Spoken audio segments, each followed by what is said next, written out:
So with England going unbeaten in the autumn internationals with a big long run of wins now, are they the best team in the Six Nations? Should they win the thing in 2026? Well, I would say no, they're not absolute favourites in my eyes. I think they probably will be in the bookies. I think it's fairly even between them, France and Ireland. Scotland, is it their year? I don't know. Probably not, because it never is. But I think England are a very good team, but they haven't quite proven it yet that they are top level. But I do think the potential is there if they play it right.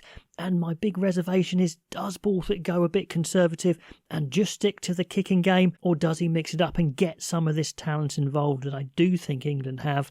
I think they can win the Six Nations. I think their fixture list is as good as it can be. Look at the fixture list. I have talked about it a while ago, but it starts at home, which is great. It starts against one of the weaker teams, which is Wales at the moment. I think that's fair to say. That's a really good start to get some momentum. They then go to Scotland, who's good, but they're not as good as Ireland or France, I'd say. And you're saving one of the stronger teams to last. France, yes, it's away, but at least hopefully go into that last round with a chance to win.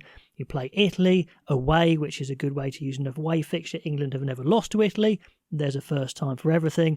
And then the other big team, Ireland, they do have at home. So it's pretty much as good as you can get. So I think this is a great chance for England to win it, but I don't think it's a foregone conclusion. And I wouldn't say they're favourites in my eyes. I just think they are very strong contenders. But then the second part of this video is, having seen what we've seen in 2025, what is their best team? What is their gun 23 they're going to use to take on Wales and then have as the bulk of their team going through the Six Nations? Of course, they're going to rotate players. There's going to be injuries, there's going to be form changes, but at the moment, what would I say is their best 23 if everybody is fit? Let's talk about the front row. It's Baxter or Genge at loosehead prop, either way round, and the guy who's really impressed me the most is actually probably Finn Baxter. I think he's got a bit of a chip on his shoulder, actually. He's talked in many interviews about, he's obviously got the face of a youngster, a 13-year-old choir boy, shall we say, but he's got the body of an international prop, and he wants to show people he's actually a top quality player, and I think he's doing it. Quins are obviously struggling in the Prem, but when he plays for England,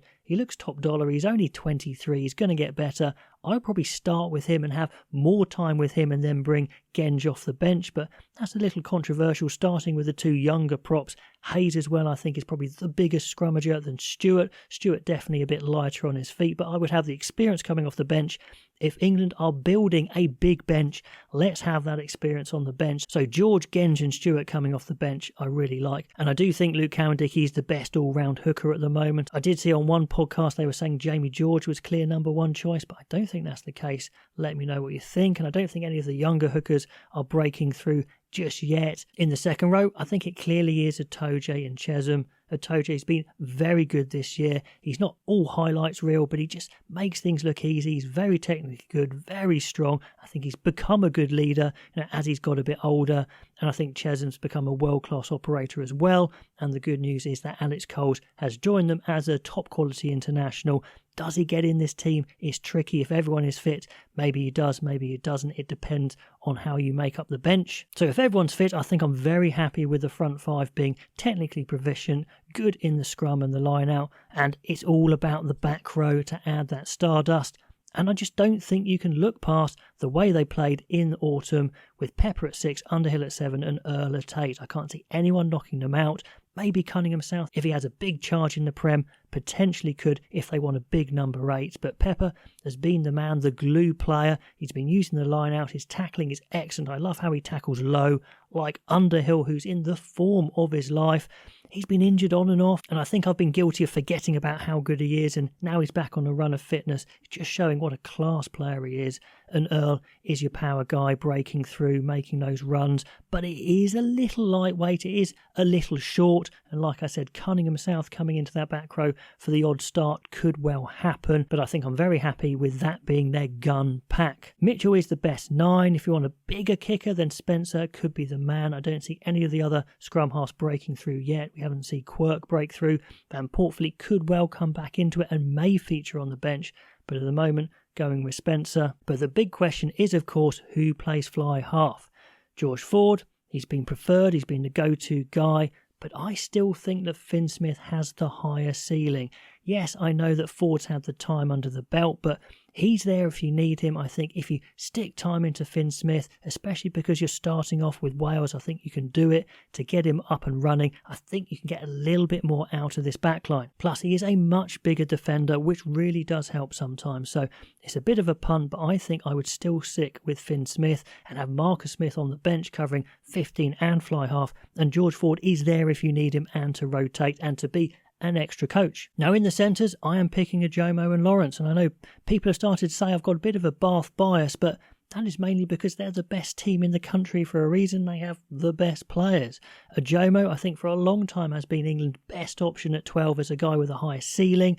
He got a chance by mistake. You know, it was going to be Dingwall. He got injured and Ajomo came in and showed what he could do. He's probably not going to be quite as consistent as Dingwall, but he's got a bigger kicking game. I think he's got just as good a passing game, and he's quicker and he's more powerful as well. So I think give him the time with his club mate there in the centre to form a partnership. If you think we should stick with Dingwall, I understand that. I'm really glad he had his best game ever for England against New Zealand to show what he can do as that glue player. But I think if we want to win the thing, build towards a World Cup, then go with your best players with the highest ceiling. And finally, it gives England a powerful midfield, something they haven't had in both positions for a long, long time. On the wings, we've got some really good options, and Arundel, I'd love to give him a run, maybe not to start with, but at some point in the Six Nations, that speed is just so deadly.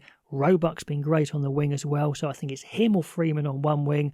Freeman with a better all-round game, I think, gets it, so tough on Roebuck, not in the 23, and Fawebusa, I think, is your absolute danger man. Still learning, still needs to rein in some of the mistakes, a little bit wild at times, but he is so powerful, so deadly, and he can work off the wing and make those yards.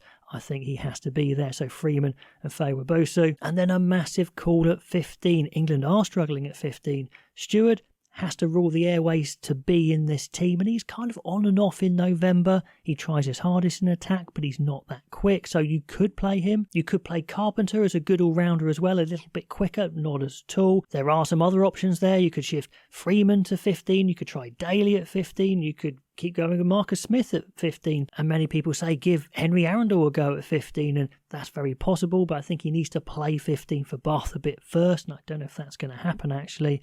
But one guy who is back fit now playing is George Furbanks. Had a horrible run with injuries.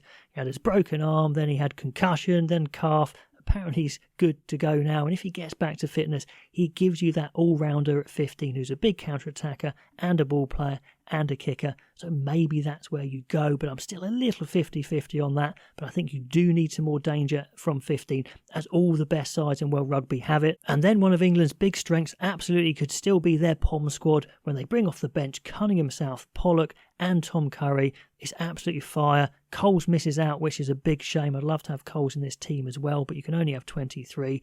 And then Spencer and Marcus Smith round it out because you have Freeman who can cover a lot of positions there. So I don't think you need the three on the bench. And this has been their strength with Cunningham South covering second row if needed, but coming on, say, at 8, Curry at 6, Pollock at 7 or 8. However you want to do it, loads of impact with the experienced front row. I do think this is England's gun 23 that should start the Six Nations, beat Wales, and then build to momentum and try and win the whole thing, maybe even a Grand Slam. Anyway, guys, let me know what you think of that team. Is that the team you would pick to play Wales at the beginning of the Six Nations? Knowing what we know now, obviously there's some Prem games to go. Injuries happen, of course, but at the moment, that's my thinking. Let me know what your thinking would be. And if you like these sorts of videos and you haven't subscribed already, I would ask you to do so. It really helps out. And I'll catch you guys next time.